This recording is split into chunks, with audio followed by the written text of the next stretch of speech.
नमस्कार, आप देख रहे हैं आवाज इंडिया, देश की भरोसेमंद आवाज। मैं हूं पिंकी। आइए नजर डाल लेते हैं देश और दुनिया की 10 बड़ी खबरों पर। गौतम बुद्ध नगर के जेवर में आज एक ऐतिहासिक पल है जब नोएडा इंटरनेशनल एयरपोर्ट का उद्घाटन देश के प्रधानमंत्री नरेंद्र मोदी करेंगे।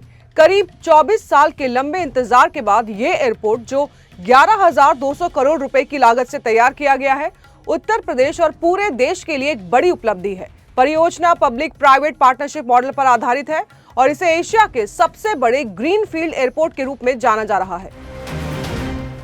कांग्रेस ने 2026 के असम, केरल और पुडुचेरी विधानसभा चुनाव के लिए अपने स्टार प्रचारकों की लिस्ट जारी की है। केरल विधानसभा चुनाव के लिए पार्टी ने मल्लिकार्जुन खड़गे, सोनिया गांधी, राहुल गांधी, प्रियंका गांधी वाड्रा, शशि थरूर, केसी वेणुगोपाल, सचिन पायलट, डीके शिवकुमार, सिद्धारमैया, मुकुल वासनिक और अन्य नेताओं को स्टार प्रचारक बनाया है। प्रधानमंत्री, मुख्यमंत्रियों और मंत्रियों को गंभीर आरोपों में 30 दिन तक हिरासत में रहने पर पद से हटाने के प्रावधान वाले 3 विधेयकों पर बड़ी खबर सामने आई है। संसदीय समिति को इन विधेयकों पर रिपोर्ट देने के लिए आगामी मॉनसून सत्र के अंतिम सप्ताह के पहले दिन तक का समय दिया गया है। इन विधेयकों में संविधान विधेयक 2025, संघ राज्य क्षेत्र शासन विधेयक 2025 और जम्मू कश्मीर पुनर्गठन विधेयक 2025 शामिल है। इन विधेयकों का उद्देश्य शासन में सुचिता और आदर्श को बढ़ावा देना है। गृह मंत्री अमित शाह ने इन विधेयकों को संयुक्त संसदीय समिति के पास भेजने का प्रस्ताव रखा है, जिसे सदन ने मंजूर कर लिया है। महाराष्ट्र राज्य महिला आयोग की पूर्व अध्यक्ष और राष्ट्रवादी कांग्रेस पार्टी की महिला शाखा की प्रदेश अध्यक्ष रूपाली चाकणकर ने अपने पद से इस्तीफा दे दिया है। हाल ही में नासिक के तथा कथित ज्योतिष अशोक खरात से जुड़े विवाद के चलते उन पर राजनीतिक दबाव बढ़ गया था। रिपोर्ट्स के अनुसार मुख्यमंत्री देवेंद्र फडणवीस और उप मुख्यमंत्री सुनेत्रा पवार से मुलाकात के बाद उन्होंने अपना त्यागपत्र सौंप दिया है। प्रधानमंत्री नरेंद्र मोदी ने पश्चिम एशिया में उत्पन्न हालात को देखकर राज्यों के मुख्यमंत्रियों के साथ करीब 2.25 घंटे लंबी वर्चुअल बैठक की है। इस दौरान उन्होंने राज्यों की तैयारियों की समीक्षा की और कहा कि टीम इंडिया बनकर काम करना होगा। प्रधानमंत्री ने स्पष्ट किया है कि देश में कोई लॉकडाउन नहीं होगा और आर्थिक स्थिरता, एनर्जी सिक्योरिटी, नागरिकों की सुरक्षा और सप्लाई चेन को मजबूत रखने पर जोर दिया।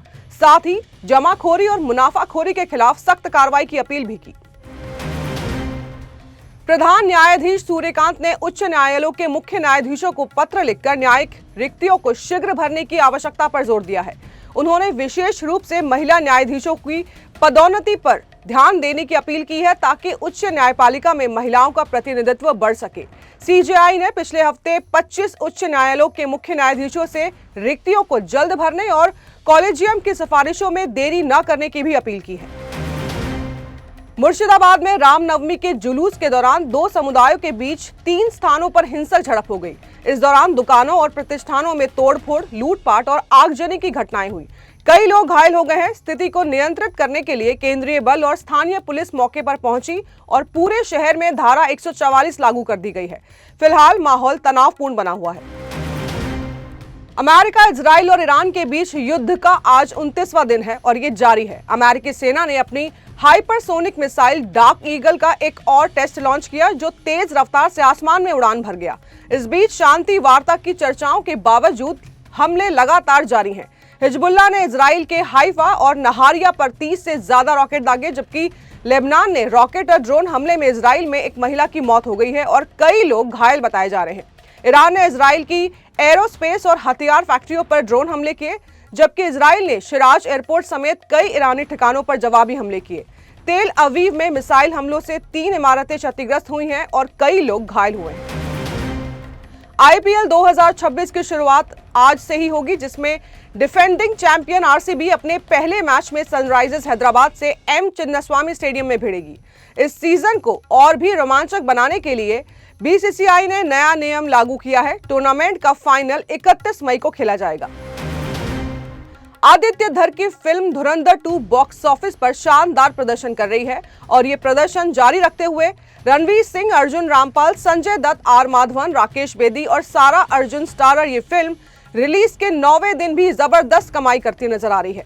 फिल्म ने अपने पहले ही सप्ताह के दौरान हर दिन 40 करोड़ से ज्यादा का कलेक्शन किया है और अब दूसरे वीकेंड की शुरुआत के साथ इसकी कमाई और बढ़ने की उम्मीद है। दिलचस्प बात यह है कि फिल्म ने बॉलीवुड के बड़े सुपरस्टार्स की फिल्मों के रिकॉर्ड्स को तोड़कर पीछे छोड़ दिया है। तो देश और दुनिया की बड़ी खबरों में फिलहाल के लिए इतना ही। जुड़े रहिए आवाज इंडिया के साथ, जल्द होगी मुलाकात। तब तक के लिए नमस्कार।